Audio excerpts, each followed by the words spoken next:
Picture this. It's been 2 years since you separated from the military and got your DD-214.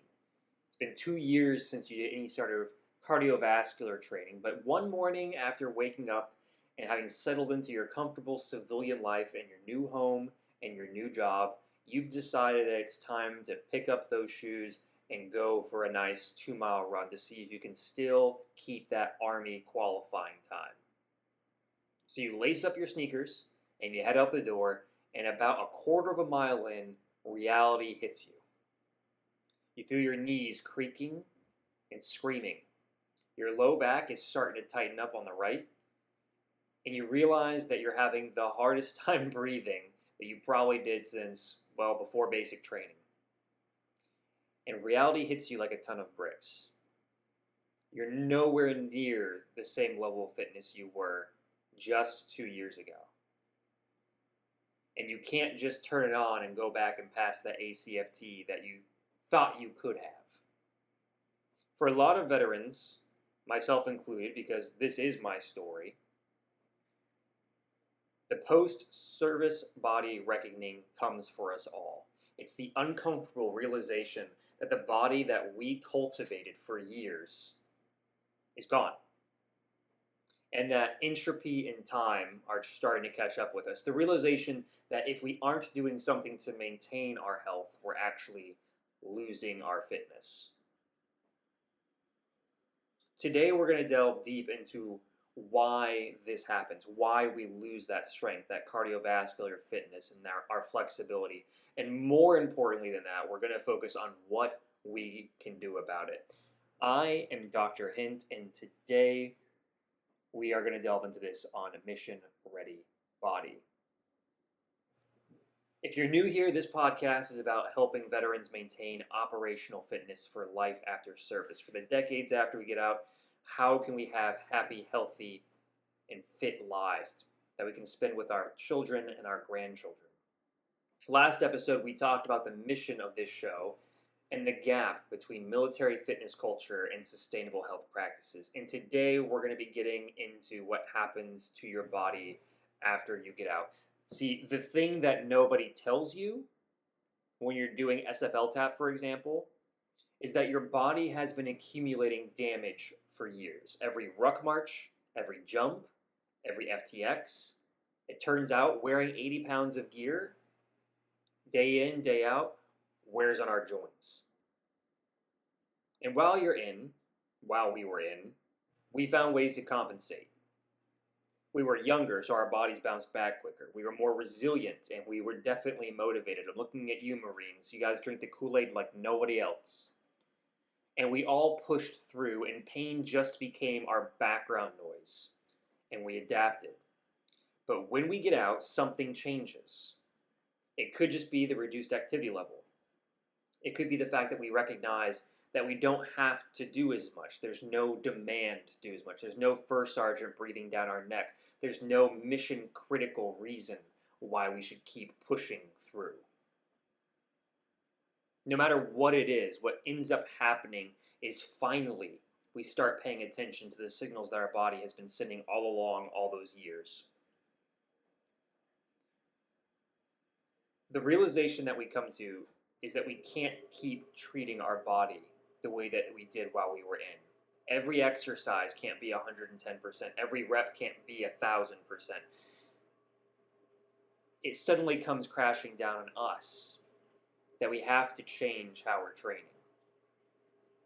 Let me give you some statistics that help hit this point home. Veterans are twice as likely as civilians to experience chronic pain. 80% of veterans at some point post-service will experience low back pain. Joint problems, particularly in the knees, the shoulders, and the ankles, are among the top service-connected disabilities. And veterans aged 30 to 50 years old often present with musculoskeletal profiles of civilians 10 to 15 years older. That means getting out of the military at 30, you're looking at a body that's anywhere between 40 and 45 years old. This isn't meant to be a dampener. This isn't meant to be a downer. but it is our reality. This is the conditions in which we find ourselves. And the sooner we acknowledge it, the sooner you and I can do something about it. I see this in my clinic every single week. Veterans come in, sometimes just a few months out of service, and they're dealing with pain that's been building up for years. And almost always they say some version of the same thing. I thought this was normal. Everyone in my unit is dealing with this. I figured it would go away on its own if I just kept pushing. So today I want to break down exactly why this is happening to us and why the military fitness approach fails us in civilian life and what we need to do differently. So let's start with understanding what actually happened to our bodies during our time in service. Think of your body like a vehicle. For anybody who's worked motor pool, we're probably already 90% of the way there. When we're running the vehicle hard, long hours, heavy loads, rough terrain, and let's be honest, minimal maintenance, because the sooner we get out of the motor pool, the sooner we can get home and do the things that we want to do. If we're in a high operational tempo environment, the mission always comes first, and our body adapts because it has to. But what most people don't realize is that adaptation has a cost. Every time that you ruck with 80 plus pounds on your back, your spine compresses. Every jump that you take, whether from a plane or just off the back of a truck, your joints absorb the impact. Every awkward carry, every awkward twist, every firefighting position, every battle buddy carry, every hour in full kit, it all creates micro damage to muscles, tendons, ligaments, cartilage, and bone. Now when we're 20, 25, or even 30, our body still recovers pretty well. We have youth on our side most of the time. Our tissues, when we're younger, tend to heal quicker. Our hormones, if we're getting good sleep, are also optimal, and we bounce back quicker. But our recovery is never back to 100% of where we were before. We might get back to 95%, 90, or 85, but each cycle of damage is a slow downward trend to an incomplete recovery that leaves us slightly more vulnerable to the next one. And over years, this compounds. Every injury, every bout of inflammation, every compensation pattern that we develop is a small withdrawal from our fighting position. It's a small retrograde. And while we're in service, we make a lot of these. The most common damage patterns that I see are in the lower back, for example. We'll start with the number one, which is lower back. Years of wearing body armor, rucking, sitting in vehicles, this happens a lot with pilots, lifting and carrying, all of this compresses the lumbar spine, overloads the disc and the facet joints. And if you add in poor core, because none of y'all are doing the plank right, every single person I see in my clinic is not doing the plank right. All of this ends up becoming a recipe for chronic lower back pain. Knees, ruck marches with heavy loads, airborne school, running on hard surfaces with worn out boots, jumping out of vehicles, kneeling for extended periods of time.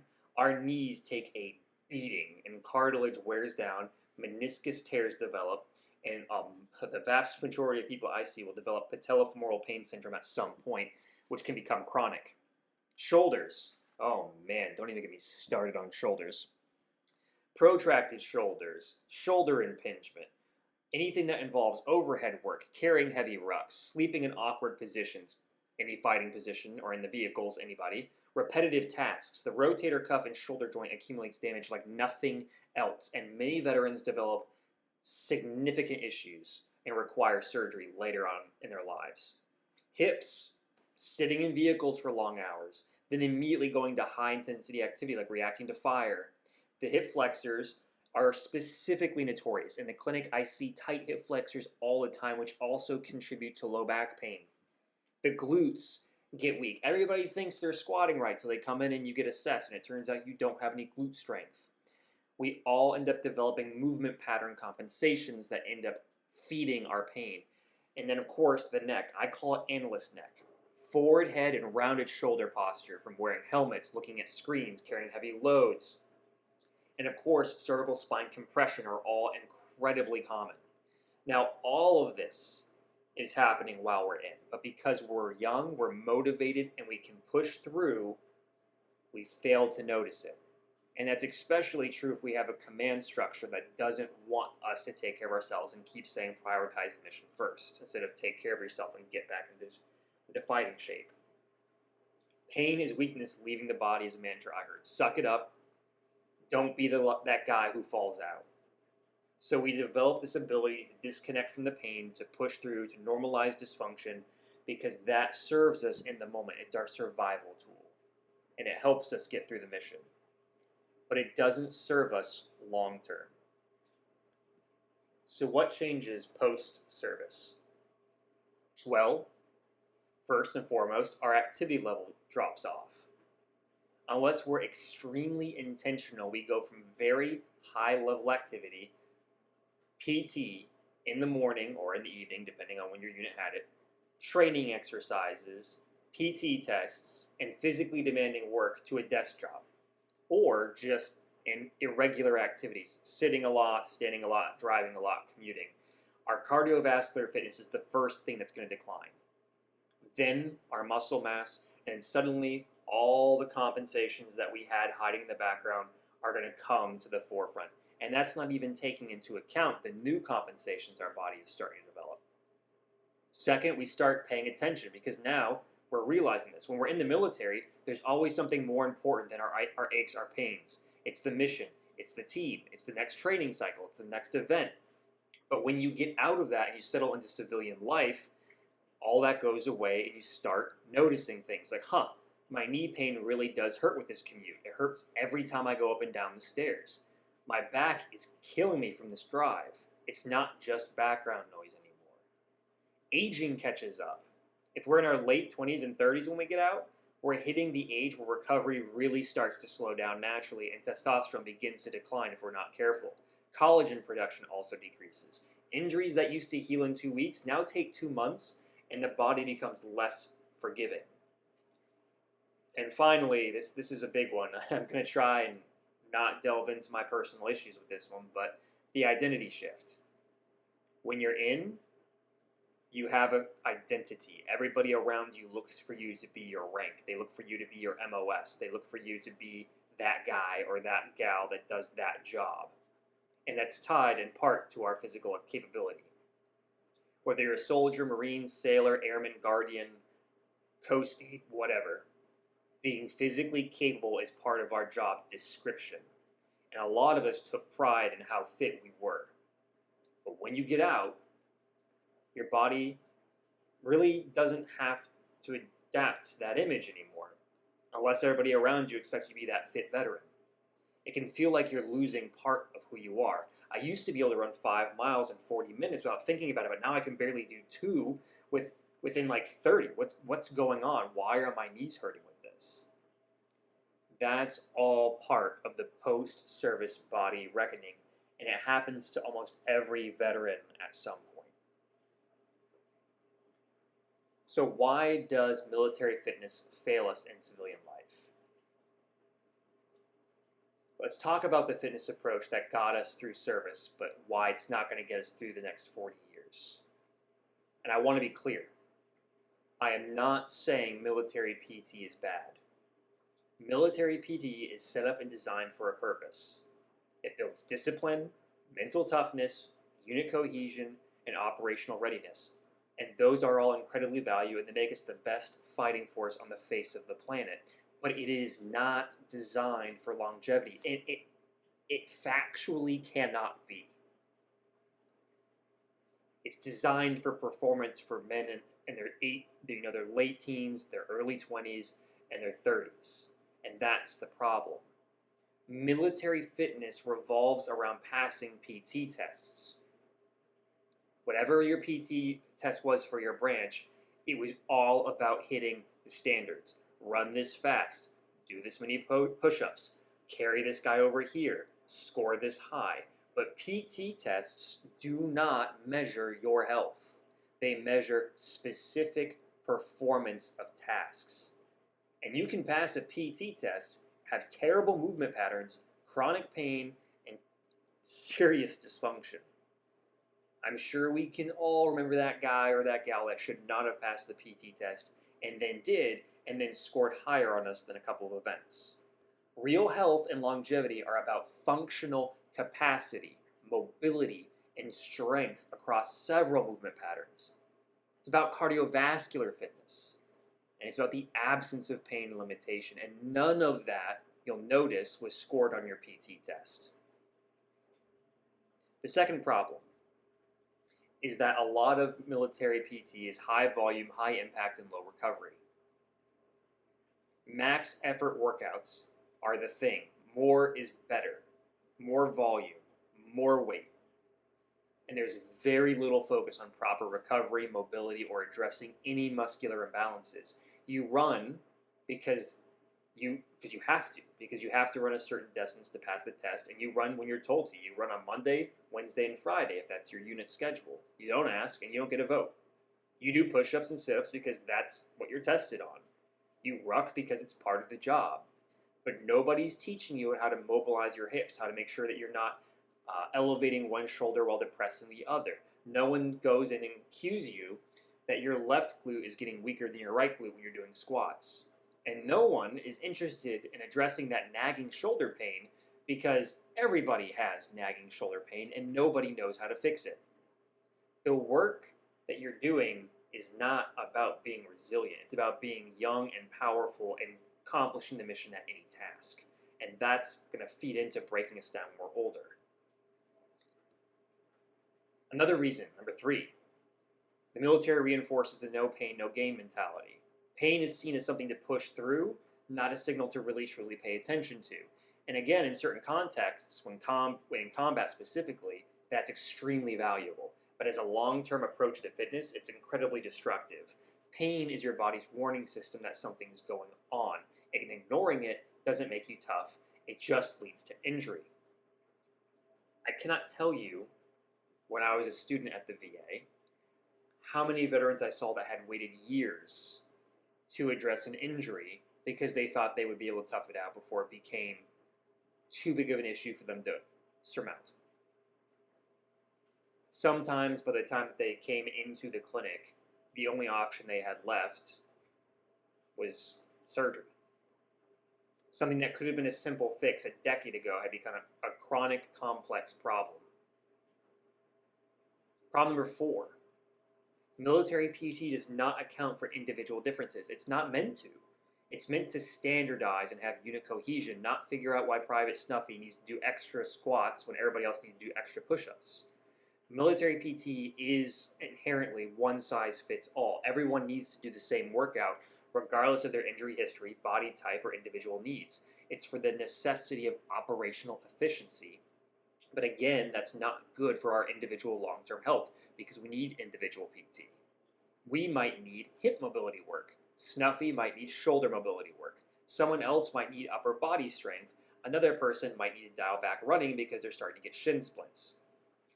But all of that requires individualized programming, which the military is not interested in doing because it's about the unit being combat ready.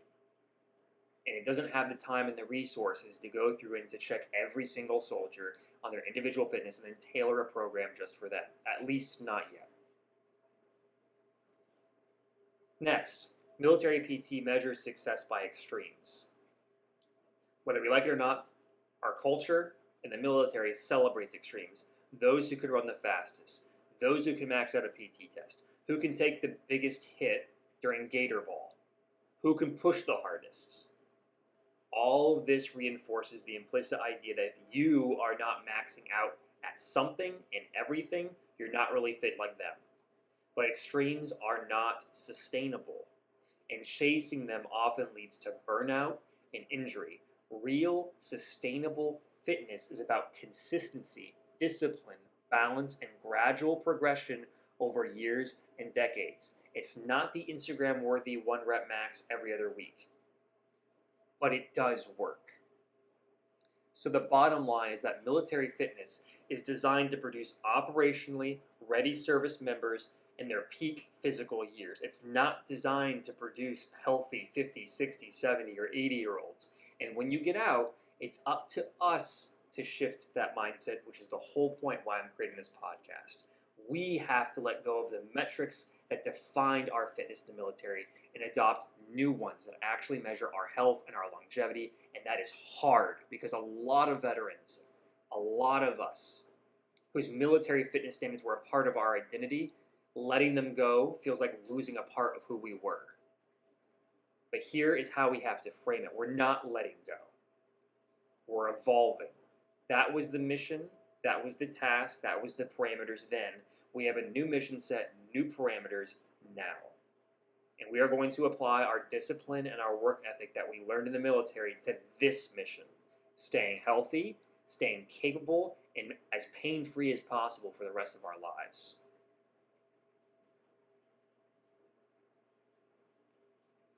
When I got out, I struggled with being the only veteran in my class. Full disclosure, I had to do a year of undergraduate because I didn't take anatomy and physiology. When I did my cell and molecular biology degree, I actually, ironically, made fun of the guys that had to do anatomy and physiology because I knew I wouldn't be good at it. So I opted to take different classes. When I got out of the Army, in order to go into physical therapy school, I had to take anatomy and physiology. And I was the only veteran in the class. I was in my late 20s with a bunch of kids that were 18, 19, and 20. I was the old man of the group by far, and I was the salty veteran that sat in the back of the group and didn't want anything to do with them. And part of my identity was, and at least while I was just doing these 2 classes, I could stay in really good shape. And then I got into PT school, and because it's a doctorate level program, I started losing my fitness after the first year. I wasn't able to exercise, which was a huge stress relief for me, but it was also part of my identity. Once again, I'm one of the oldest guys in my entire cohort of 40-something people. I think I'm oldest in the cohort by 2 years. I'm the only veteran. Everybody kind of looks at me to explain things from the military, the Army, and all that stuff from that perspective. Though I did get lucky later. We ended up having a ranger in the class below us, which was awesome. But for a while, I was the only guy out there.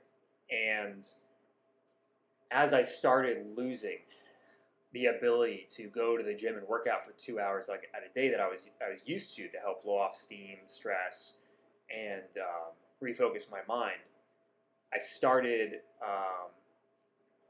falling out of shape, and then I also got sick. I got mono, and that dropped me. When I started PT school, I weighed 185 pounds. I ended up getting mono and dropped all the way down to 160. I lost all my strength gains. I was basically back down to the weight that I was when I joined the Army. And I wasn't necessarily that guy that took pride in his PT score, but I took pride that by the time I had gotten out of the Army, I joined the 1,000-pound club. I could run 2 miles, about 8 minutes a mile, pretty quick, pretty consistently. And I prided myself on being fit, dangerous, and able to protect people. I loved the physical challenge. I loved maxing out those scores. And when I transitioned to civilian life, I had every intention of keeping that. But through the course of PT school, mono, losing 25 pounds, and being unable to exercise, I definitely started having a shakeup of who I was. I started wondering what was wrong with me. Why was this happening? And then when I started going back to the gym, I had to rebuild everything. And when I did, suddenly I started getting hurt. I got hurt a couple times in the military, but I started getting hurt a lot more when I started training to build back up to 185. I'd hurt my left pec so bad doing dips that I couldn't do bench press for about a year. I didn't know why. Hurt my hip. There's a lot of things. So I tried to go 110% every single lift, every single time, every single set, every single day, and it caught up with me.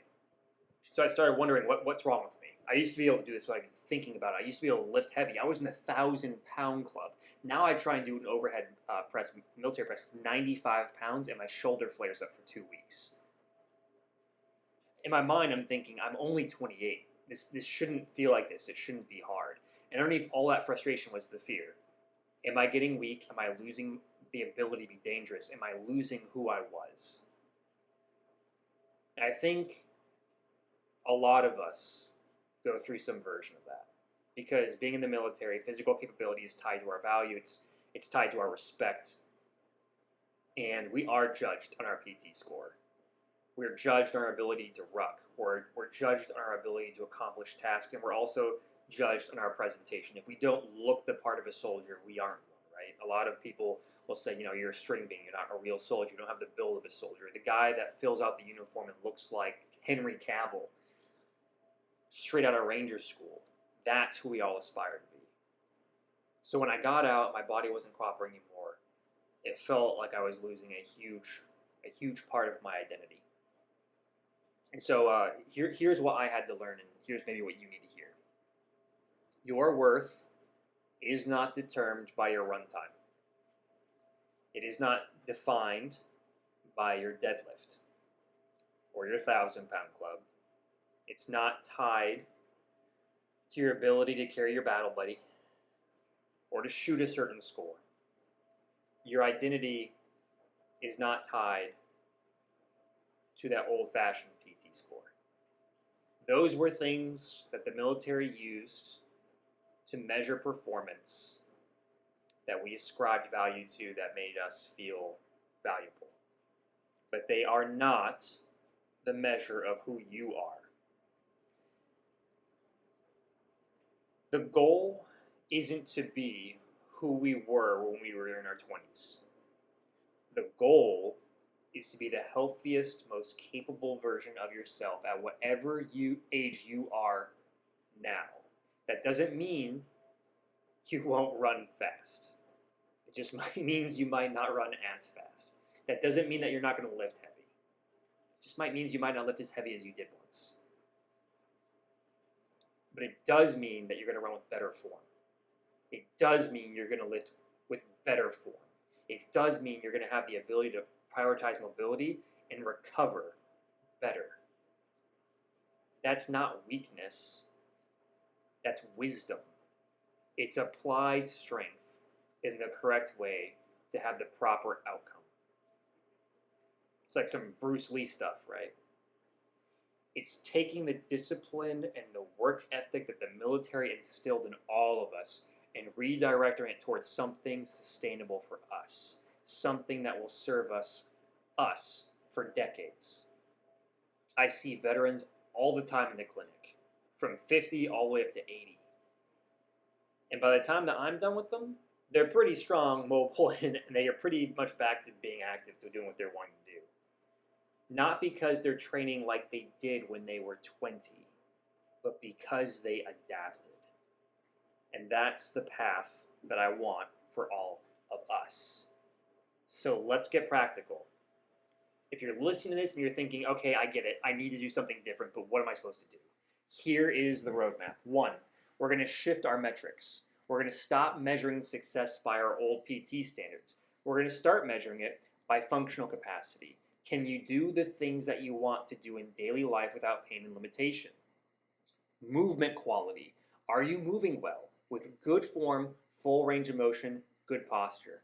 Pain levels. Are you reducing or managing chronic pain? Consistency. Are you training regularly without constantly getting injured? And then injury and recovery. Do you feel good most days, or are you constantly beat up? I work in healthcare. I'm constantly beat up. I'm still working on this one. There's your moment of real true transparency if you haven't got it already. These are the metrics that actually matter for long-term health. Step 2, we're going to address our injuries. We're going to stop ignoring the nagging shoulder, knee, ankle, back, neck pain. We're going to go and we're going to get it looked at. My recommendation, see a physical therapist, get an accurate diagnosis, get a game plan together. Extra personal recommendation, find a sports orthopedic PT. Don't go to a chain, run-of-the-mill PT clinic like any of the big name brands. Try and find one that's either privately owned or one that is sports ortho, and go to them. They're going to be the most knowledgeable, the most helpful, and the most applicable. And if you tell them, hey, I'm interested in putting a game plan together, but I can only come X number of times a month, they're going to work with you. They might not like it, but they're going to work with you. Here's the truth. Most musculoskeletal issues, when caught early, are fixable. If you ignore them for years, they become chronic and much harder to treat. You don't get bonus points for toughing it out anymore. You might just be getting more damaged. Step 3, build a sustainable training program. A training program that is quality should include strength training for 2 or 3 days per week on multi-joint movements with good form. They should focus on cardiovascular conditioning, like a mixture of low impact stuff, biking, swimming, rowing, and sometimes running if joints can tolerate it. Mobility work, oh man, daily, 10 to 15 minutes at least of targeted stretching and mobility drills, and recovery. Rest at least 2 full days per week, plus anything that's active recovery like walking, hiking, and light movement. Notice what's not on the list. Max effort every day, running till you can't walk or puke, ignoring any pain. Step 4, prioritize recovery. Sleep at least 7 to 8 hours. Manage stress. Eat enough protein. Eat whole foods. Stay hydrated. And take your rest days seriously. Recovery is when your body actually bounces back and gets stronger. Training is just the stimulus. If you're not recovering, you're not improving, and you're just accumulating more damage and then taking away the tool that your body has to restore that damage. Step 5, work on mobility.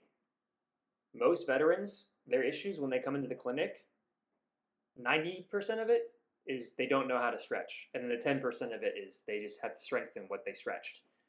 I really can't hype this up enough. 10 to 15 minutes a day on mobility. It's not sexy. It's not fun. Nobody likes doing it, but it's one of the highest return on investment activities you can do out of all of them, and it only gets better. The return on investment only gets better the older you get. And step 6, be patient. If you're dealing with pain or dysfunction for years, it's not going to resolve in a week. You have to have a mindset of at least 12 weeks of consistent effort before you judge whether something is working. And remember, progress isn't linear. Some weeks will be great, some weeks will be terrible. It's normal.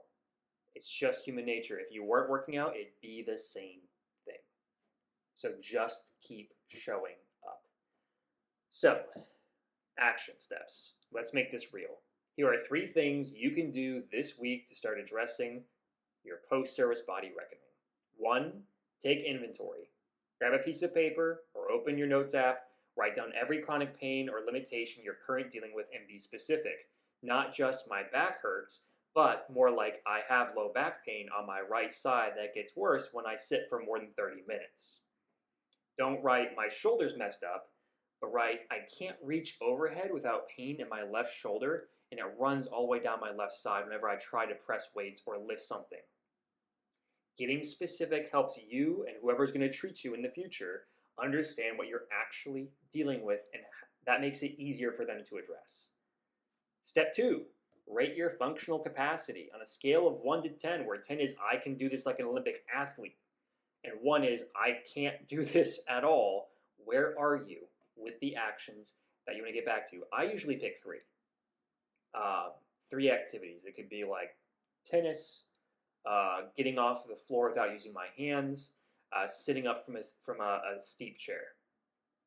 Other things. Can I carry groceries? How easy is it to play with my kids? What yard work can I do or am I struggling with? Can I walk a mile? All of those are functional things that will matter and can help you track your progress as you do what you can to get back to what you want to do. Step 3, make 1 big change this week. Just 1 thing. Maybe it's scheduling an appointment with a physical therapist. There's a reason why I'm harping on that. It's definitely, I'm biased, but it's definitely the quickest way I know to help someone get the help that they need. Adding a 10-minute mobility routine if you've been cleared to do physical exercise by a medical professional. Swapping out 1 high-impact run for a bike ride, swim, or elliptical. Committing to 7 to 8 hours of sleep every night, like actually setting a timer saying I'm going to be in bed by this time to get my 7 hours. And then doing a proper warm-up before you work out. 1 change, 1 week, track how it feels, post it in the comments. Small wins build momentum. 1% at a time, and the momentum builds transformation. That's it for episode 2. I apologize for my voice getting weak. I know this one's heavy. Talking about physical decline and identity struggles wasn't easy for me. It's not going to be easy for you. It's going to stir up a whole bunch of emotions none of us really want to deal with if we have to, because I truly believe that awareness is the first step towards impactful change. The post-service body reckoning isn't a death sentence, but it is a wake-up call that our body is telling us that we need to do something different. And the good news is that we already have everything we need to make that change. We have the discipline, we have the work ethic, and we have the mental toughness. We just need somewhere to direct it. And that's going to be about us being able to have a happy, healthy life for the long haul. And next week, we're going to be delving into unpacking your deployment body. How to identify the specific physical damage from your time in service and what to do about it. It's going to be a deep clinical dive, hopefully. So bring questions and put them in the comments. If you're enjoying the podcast, please leave a review. Please like, comment, share, subscribe, and share this with at least one person you know needs to hear it. So, thank you for tuning in, and remember, you didn't serve your country just to spend the rest of your life in pain and with limited mobility. You deserve better, and with the right approach, we can have better. So, stay mission ready, my friends, and I will catch you all in the next episode.